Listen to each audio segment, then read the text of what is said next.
Halo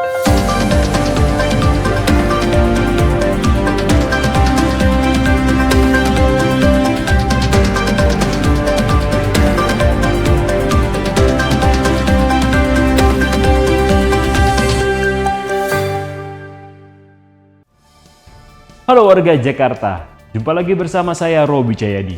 Program Berita Jakarta hari ini, Selasa 11 Agustus 2026, akan menghadirkan berita pilihan dan informasi terbaru untuk Anda. Sebelum ke berita utama Berita Jakarta hari ini, dari meja redaksi telah kami siapkan 3 berita pilihan dari website beritajakarta.id. Berikut ini. Pemprov DKI Jakarta memastikan dukungan penuh terhadap penyelenggaraan FIFA Asian Cup 2026 pada September mendatang. Pemprov DKI akan menyediakan fasilitas latihan seperti gelanggang mahasiswa Sumantri Brojonegoro dan lapangan banteng, termasuk promosi turnamen melalui ruang terbuka milik pemerintah. Dinas Pemuda dan Olahraga DKI Jakarta mulai menggelar seleksi calon atlet pembinaan olahraga prestasi berkelanjutan atau POPB tahun 2026. Seleksi yang diikuti 1.400 lebih peserta ini dilakukan secara transparan. Program ini menjadi pintu masuk pembinaan atlet usia dini untuk mencetak atlet elit hingga tingkat nasional. Transjakarta kini menghadirkan layanan shuttle HBKB Ancol untuk memudahkan masyarakat menuju kawasan bebas kendaraan bermotor di Ancol. Beroperasi setiap minggu pagi dari pukul 6 hingga 10. Rute baru ini melayani perjalanan dari Bundaran Senayan menuju Ancol. Hanya dengan tarif Rp1, masyarakat dapat menikmati layanan yang terintegrasi di 18 titik pemberhentian guna mengurangi penggunaan kendaraan pribadi. Informasi selengkapnya, warga Jakarta bisa langsung kunjungi website beritajakarta.id, website berita resmi pemerintah Provinsi DKI Jakarta. Kita beralih ke berita pertama Berita Jakarta hari ini. Pemerintah Provinsi DKI Jakarta berkomitmen memberikan perlindungan sosial bagi pekerja informal, termasuk pemulung di TPST Bantar Gebang. Gubernur DKI Jakarta Pramono Anung mendaftarkan 4.000 pemulung di TPST Bantar Gebang sebagai peserta BPJS Ketenagakerjaan. Hal tersebut diungkapkan Gubernur DKI Jakarta Pramono Anung saat acara peluncuran perlindungan sosial bagi sektor informal persampahan Indonesia di fasilitas RDF Rorotan, Jakarta Utara. Menurut Pramono, dari data terbaru ada 6.000 pemulung yang memilah di gunungan sampah TPST Bantar Gebang. Dan sisanya akan dilakukan verifikasi oleh Dinas Lingkungan Hidup DKI untuk didaftarkan menjadi peserta BPJS Ketenagakerjaan. Jumlah 4.000 pemulung yang ada di Bantar Gebang yang kita daftarkan. Saya akan minta kepada Dinas Lingkungan Hidup untuk mendata, terutama yang berkaitan dengan pekerja pemulung yang ada di Bantar Gebang. Jadi tetap kita membuka diri untuk itu. Sementara Menteri Ketenagakerjaan Yasserli menyebut, para pekerja informal ini mendapatkan keringanan iuran hingga 50%. Memberikan diskon sebesar 50%. JKK dan JKM, JKK itu jaminan kecelakaan kerja, JKM jaminan kematian. 16.800 per orang, didiskon lagi 50%.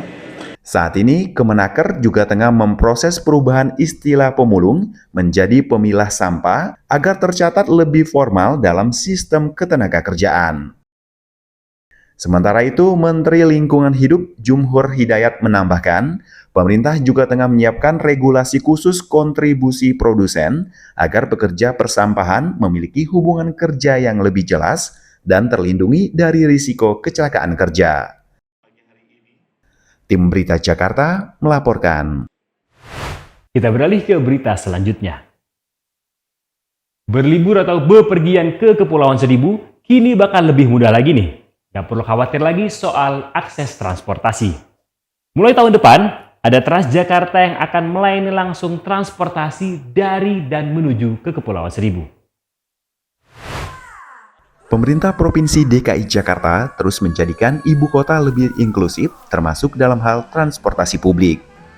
Untuk itu, Gubernur DKI Jakarta Pramono Anung akan mengalihkan angkutan laut dari dan menuju Kepulauan Seribu di bawah PT Transjakarta.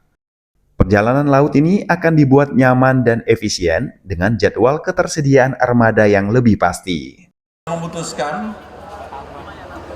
mulai tahun depan nanti dari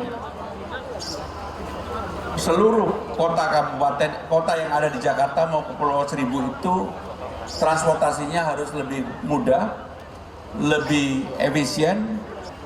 Maka untuk itu pengelolaannya tidak lagi dikelola oleh Dinas Perhubungan, tapi akan diberikan kepada BUMD. Dalam hal ini adalah Transjakarta. Dengan peralihan ini, mobilitas warga Kepulauan Seribu maupun wisatawan diharapkan semakin mudah dan terintegrasi. Nantinya, perjalanan laut menuju Kepulauan Seribu akan senyaman dan seefisien naik bus Transjakarta dengan jadwal ketersediaan armada yang lebih pasti.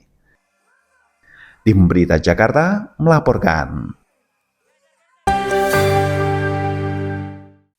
Kita ke segmen Info Jakarta. Untuk memperingati Hari Kemerdekaan pada tanggal 17 Agustus 2026 mendatang, pemerintah Provinsi DKI Jakarta kembali menghadirkan layanan transportasi Rp1. Tarif ini berlaku untuk seluruh layanan Transjakarta, MRT dan LRT Jakarta rute Velodrome hingga Pegangsaan 2. Untuk pembayarannya, masyarakat dapat menggunakan kartu uang elektronik serta dapat dilakukan melalui aplikasi Jaklingko dan MyMRTJ. Catat tanggalnya dan jangan lupa keliling Jakarta naik transportasi publik. Beralih ke informasi cuaca. Sebelum memulai aktivitas esok hari, warga Jakarta bisa melihat perakiraan cuaca yang dirilis BMKG berikut ini.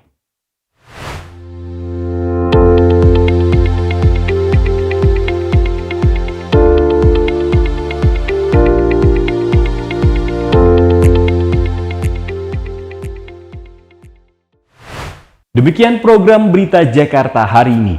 Saya Robi Cahyadi dan tim redaksi yang bertugas undur diri. Menyongsong 5 abad Jakarta, Jakarta Kota Global dan Berbudaya. Sampai jumpa.